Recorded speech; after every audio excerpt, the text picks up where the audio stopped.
This video is part of the certification program, SABA, Spreadsheet Applications in Business Analytics.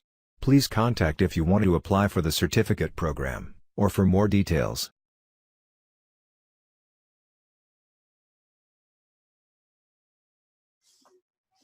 These are simple Excel cells, so you don't have to worry.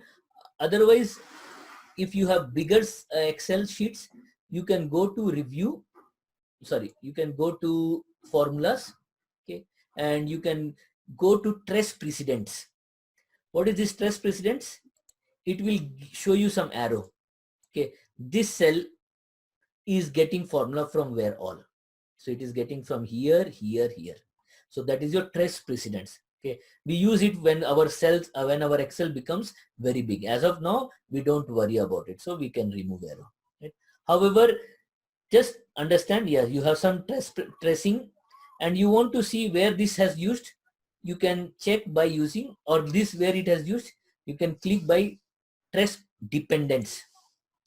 So you can see that, okay, this is used here, here, and here.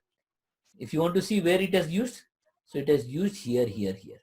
So this is good for managing large sheet. Okay.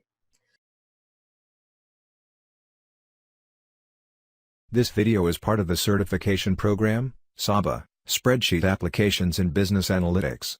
Please contact if you want to apply for the certificate program, or for more details.